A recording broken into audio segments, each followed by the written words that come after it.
வணக்கம். ஒரே ஒரு சின்ன பழக்கம். வெறும் 90 நாட்கள்ல ஒரு மனுஷனோட வாழ்க்கையே தலைகீழா மாத்த முடியும்னா நம்புவீங்களா?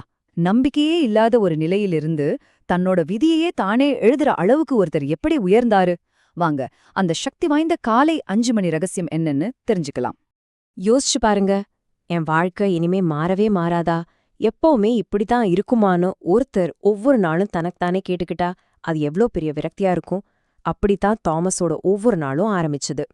இவர்தான் தாமஸ். 32 வயசாகுது. நைட் ஷிஃப்ட்ல செக்யூரிட்டி வேலை. பாருங்க, ஊரே முழிச்சிட்டு இருக்கும்போது இவர் தூங்குவாரு, எல்லாரும் தூங்கும்போது இவர் வேலைக்கு போவாரு. ஒரு மாதிரி தலைகீழான வாழ்க்கையில மாட்டிட்டு முழிச்சிட்டு இருந்தாரு. அவர் மாட்டிட்டு இருந்தாருன்னு சொன்னேன்ல, அது எந்த அளவுக்குன்னு பாருங்க. வேலை என்னவோ நைட் செக்யூரிட்டி, சம்பளம் ஏதோ வயித்துப்பாட்டுக்கு மட்டும் போதும். இருக்கிறது ஒரு சின்ன சிங்கிள் ரூம் அபார்ட்மெண்ட். எதிர்காலத்தை பத்தி யோசிக்கலாமான்னு பார்த்தா வெறும் ஹைஸ்கூல் படிப்பு தான். பெருசா எந்த வாய்ப்பும் கண்ணுக்கு தெரியல.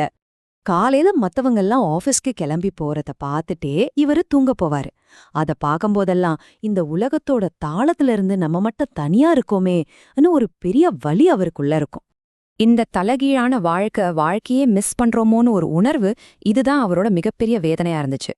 உலகம் ஒரு பக்கம் வேகமா முன்னாடி போயிட்டே இருக்கு, ஆனா இவரோ அதையெல்லாம் தூக்கத்துல கடந்து போயிட்டு இருக்காரு. ஆனா இந்த விரக்தியான வாழ்க்கை அப்படியே போயிடல. 2 விஷயம் நடந்துச்சு. அவரோட வாழ்க்கையே புரட்டி போட்ட 2 சம்பவங்கள்.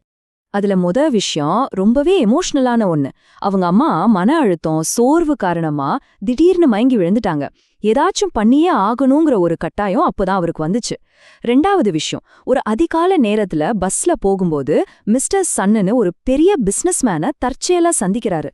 அந்த சந்திப்பு தான் அவருக்கு ஒரு வழிய காட்டுச்சு.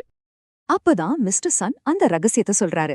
காலையில 5 மணிலேருந்து 7 மணி வரைக்கும் இருக்கிற டைம் இருக்கே, அது ஒரு மேஜிக்கான டைம்.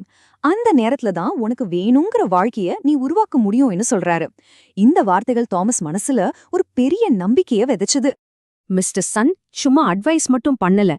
தாமஸ்க்கு அடுத்த 90 நாளைக்கு என்ன பண்ணணும்னு ஒரு தெளிவான, டீட்டெயில்டான பிளானையே கொடுத்தாரு. இதுல எந்த மாற்றமும் செய்யக்கூடாதுன்னு சொல்லிட்டாரு. அந்த பிளானோட மைய கருத்தே இதுதான். மிஸ்டர் சன் வாழ்க்கைய ஒரு வீடு மாதிரி ஒப்பிடுறாரு. ஒரு வீடு கட்டணும்னா அதுக்கு ஒரு வலுவான அடித்தளம் வேணும்ல. அந்த அடித்தளத்தை போடுறதுக்கான சரியான நேரம்தான் அதிகாலை. ஆனா தாமஸ் இத்தனை நாளா அந்த நேரத்தை வீணடிச்சிட்டு இருந்தாரு. சோ முதல்ல அந்த அடித்தளத்தை சரி செய்யணும்னு சொன்னாரு. ஒரு சின்ன கணக்கு பாப்போம். தினமும் காலையில 2 மணி நேரம். அப்போ வருஷத்துக்கு எவ்ளோ ஆச்சு? 730 மணி நேரம். அடேங்கப்பா, கிட்டத்தட்ட 3 மாசத்துக்கான வேலை நேரத்துக்கு இது சமம்.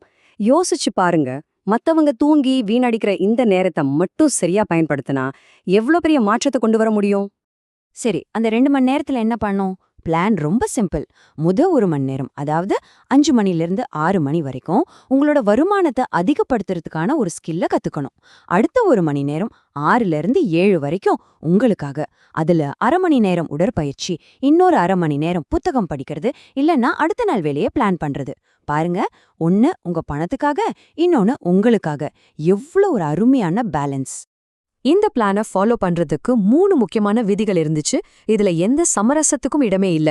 ரூல் நம்பர் 1, தினமும் காலையில 5 மணிக்கு எந்திரிச்சே ஆகணும். எந்த காரணமும் சொல்லக்கூடாது. ரூல் நம்பர் 2, தூக்கத்தை பாதுகாக்கணும். அதுக்கு நைட் 9 மணிக்கெல்லாம் பெட்ல இருக்கணும். ரூல் நம்பர் 3, வலிய தாங்கிக்கணும். 21 நாள் ரொம்ப ரொம்ப கஷ்டமா இருக்கும். ஆனா அதை தாண்டி வந்துட்டா எல்லாம் சரியாயிடும். இந்த ஒழுக்கம் தான் இங்க ரொம்ப முக்கியம். ஓகே, இவ்ளோ கஷ்டமான ரூல்ஸ் எல்லாம் போட்டாச்சு. தாமஸ் இதெல்லாம் செஞ்சாரா? இந்த 90 நாள் சேலஞ்ச் அவரோட வாழ்க்கையை எப்படி மாத்துச்சுன்னு இப்ப பார்க்கலாம். முதல் நாள் ரொம்பவே ஒரு போராட்டமான நாள். எந்திரிக்கவே முடியல, உடம்பெல்லாம் ஒரே வலி. ஆனா எப்படியோ சமாளிச்சிட்டாரு. அப்படியே போய் 21வது நாள் ஒரு ஆச்சரியம். அலாரம் அடிக்கிறதுக்கு முன்னாடியே அவரை எந்திரிக்க ஆரம்பிச்சிட்டாரு. அந்த பழக்கம் இயல்பாகிடுச்சு. அப்புறம் 87வது நாள் அவரோட வாழ்க்கையையே மாத்துன அந்த சம்பவம் நடந்துச்சு. அவரோட சம்பளத்தை விட 2 மடங்கு அதிக சம்பளத்துல ஒரு அக்கவுண்டன்ட் வேலை, அதுவும் பகல் நேரத்துல கிடைச்சது. இப்போ பாருங்க இந்த வித்தியாசத்தை. முன்னாடி ஒரு நைட் செக்யூரிட்டி, இப்போ ஒரு அக்கவுண்டன்ட். முன்னாடி விரக்தியோட, நம்பிக்கையே இல்லாம இருந்தவரு இப்போ தன்னம்பிக்கையோட, திறமையோட இருக்காரு.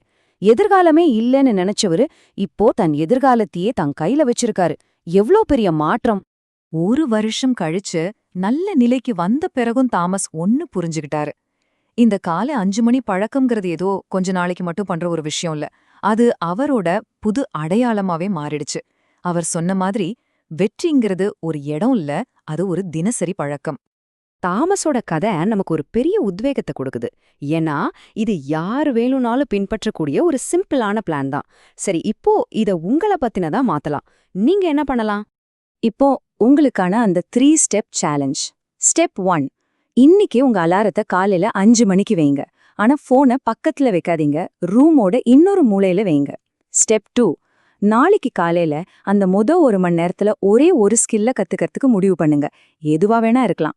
ஸ்டெப் 3, நைட் 9 மணிக்கு தூங்க போறத உறுதி பண்ணுங்க. டிவி, போன் எல்லாத்தையும் ஆஃப் பண்ணிடுங்க. இப்போ உங்ககிட்ட ஒரே ஒரு கேள்விதான் இருக்கு.